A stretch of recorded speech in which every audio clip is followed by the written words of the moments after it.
This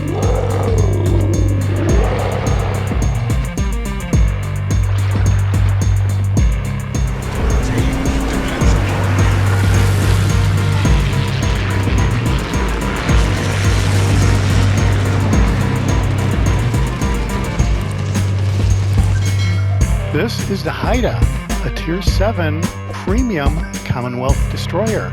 It's part of the D-Day celebration, and the ship is available in the store for 17,500 doubloons, along with the cool skin for another 5,000 doubloons. And the ship is in the Royal Canadian Navy and was built in 1943, named after the Haida group of indigenous people from the northwestern North American continent.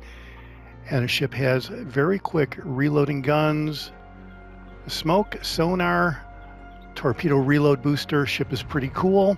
And with that, let's get into the setup of the ship and the commander, who is Leonard W. Murray. Base trait is part of something bigger, which improves the maximum HP and movement speed. Then we went with a double concealment build here with Eric Bay Shifty and Deng Shishang Quantum of Solace. Both of those improve the concealment of the destroyer, and Shishang improves the torpedo damage of the destroyer. First skill is Contact is Imminent, which improves the torpedo speed. Then we went with Look at Me Now, which improves the sea detectability range. We went with Back in Stock, which improves the torpedo launcher reload time. Here we went with Steer Clear, which helps the rudder shift time and the steering gear repair time. Rudder shift time is kind of suspect here, so that's why we improve the rudder shift time. It does move around pretty slowly. Here we went with Unstoppable, which improves the engine repair time. Also allows for reduced mobility with a disabled engine and or rudder. Special effect improves the damage control party cooldown time by 50% when you're within 4.5 kilometers of an enemy ship. It's at legendary rank 2. Going up to legendary rank 4 will increase that radius up to 7.5 kilometers. Upgrades for the Haida. Aiming Systems Mod 1 improves the main battery dispersion, torpedo launcher traverse speed, and secondary battery firing range and its dispersion. Yes, the Haida is one of the few destroyers in the game with secondaries. Next is Propulsion Mod 2, which improves the time taken to reach full power when accelerating. It cuts that in half. Then we went with Concealment System Mod 1, which improves the sea detectability range and incoming fire dispersion. Then here we did the Torpedo Launcher Mod 3 improvement. Torpedo launcher reload time is improved by 15%. Launchers are take a risk of being incapacitated by an additional 50%, but that hasn't really been an issue in a battle. Ammunition, high explosive shells, armor piercing, and torpedoes, which we will get into in a second. Damage control party, duration is 5 seconds, reloads every 38 seconds, and there's an unlimited number of those consumables. 3 smoke generator consumables. It runs for 100 seconds. It disperses in 10 seconds, and the reload time is 95 seconds. You have 3 of those consumables. Engine boost will temporarily increase the ship's maximum speed by 8% here when the consumable is running, and it runs for 2 minutes. Reloads every 171 seconds, and there are 2 of those consumables. Then we have the sonar. Torpedo detectability is 2.5 kilometers. Ship detectability is 3.6 kilometers.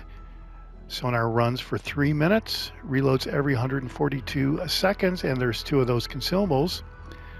We're running these boosters, but that could change depending on the match. Ship comes with a Type 9 Premium Permanent Camouflage. Sea detectability range and incoming fire dispersion is 4.5% respectively, but we're running the D-Day 80 Premium Permanent Camouflage, which is an extra 5,000 doubloons in the store. Specs: survivability hit points is 19,090. We have no armor. Artillery, you have 6 guns. They reach out to 11 kilometers, reload every 4.5 seconds. Traverse time is 12 seconds. HE shells have a maximum of 2,000 with a 5% chance of setting fire, and that's every 4.5 seconds. Armor piercing has a maximum of 2,200, almost the same as the HEs, and as I said, we do have secondaries which reach out to 4.2 kilometers. And for the torpedoes, we have a single quad launcher, very similar to the Kidd. It reloads every 63 seconds. Maximum damage is 17,930. Range is 8.3 kilometers. Speed is 68 knots. And the one thing about these torpedoes, they can be fired individually. AA defenses, doesn't really look like you're going to clear the sky very well with the Haida. Maneuverability, maximum speed is 38 knots. Turning circle radius is almost a little bit more than a half of a kilometer. So that's not bad. Rudder shift time is 3.6 seconds.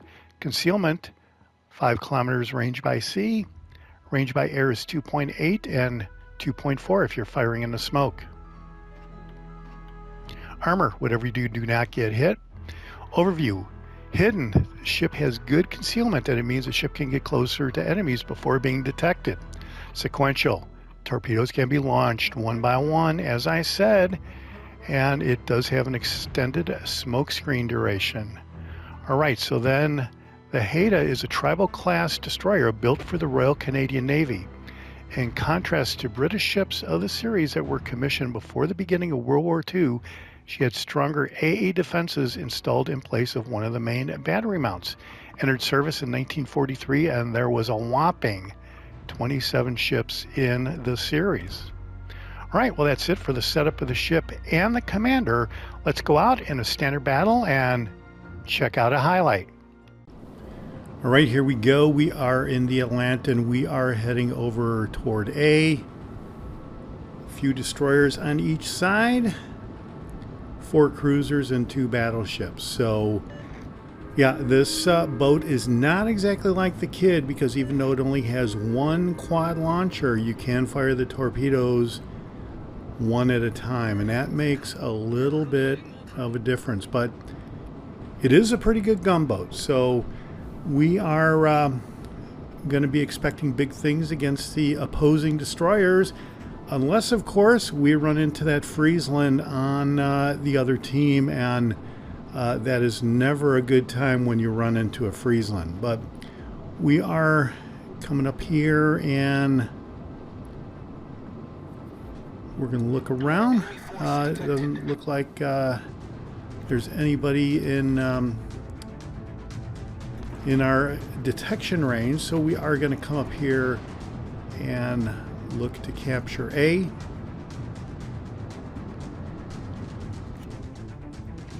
Yeah, there is a cruiser and the Zieten. I think that was a Cleveland over there. So yeah, we are going to come in here and just start capturing. There is that Friesland over there on the left that I was talking about. And yeah, a little over 8 kilometer range, right at 8 kilometers, and that ship was in torpedo range there for a bit. So we're just going to come up here and slow up. There's Albemarle, and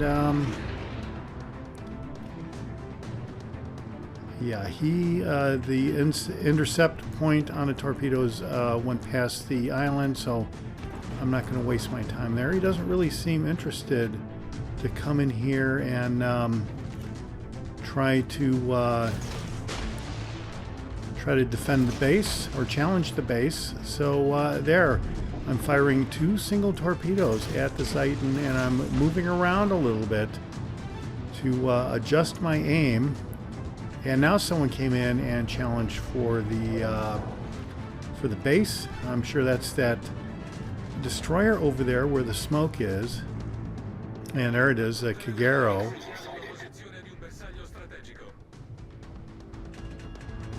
And all right, so we are going to go to town on the Kagero right here. I'm holding off on the smoke for now.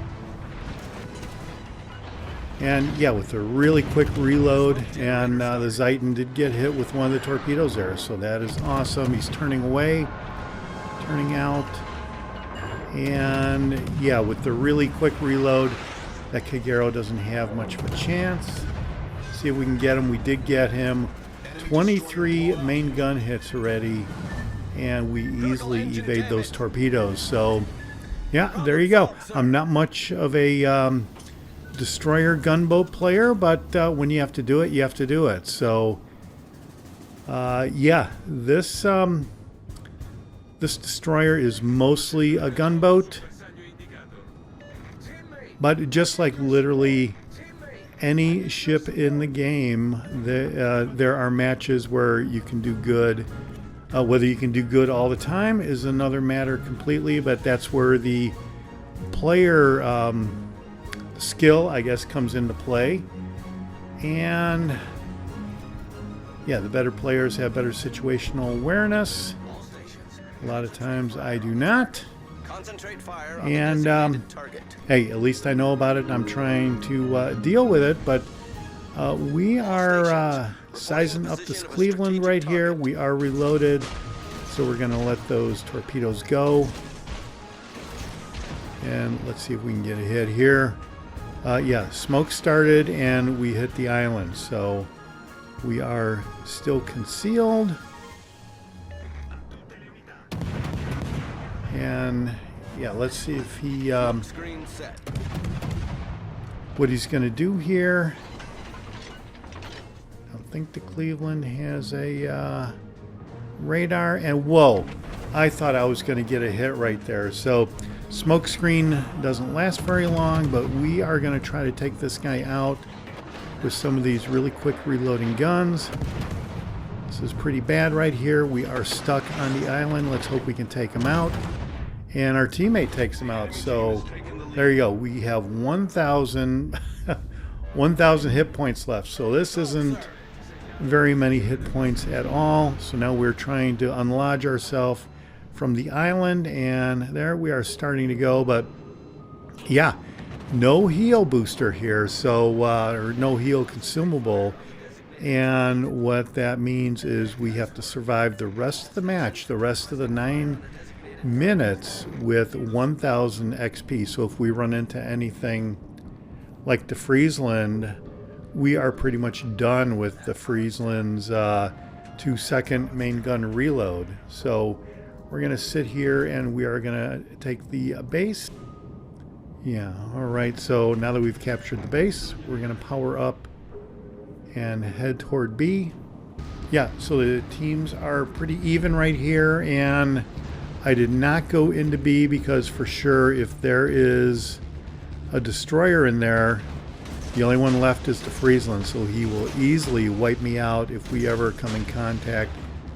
So I bypassed that and worked on something else. I don't have enough hit points to take on a Friesland with a super quick reloading main gun. So here I'm going as fast as I can to try to get my guns on the Zieten so that I can get some hits on the Zieten while he's focused on my teammate there in the battleship. And is he going to get taken out by all these torpedoes because he's concentrating on my teammate?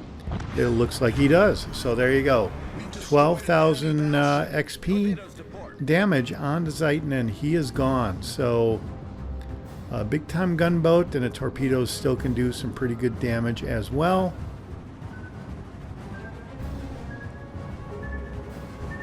Alright, we got the steering gears going there. The Helena's down, so it's just the battleship and the Friesland left on the red team. Smart play is to stay over here and maintain my HP, but being a highlight video, I am gonna go toward B and get more XP. So yeah, so is the Haida worth $90 when you consider the cost of the Tier 7 plus the cool skin here? Obviously everyone has to make that decision themselves, but yeah, there is a Friesland right here, and we are in big trouble. If I open fire on him, he's gonna know that I'm here, and he has way more health. So his best option here is to try to take me out and to get an easy kill, which he does. And there you go.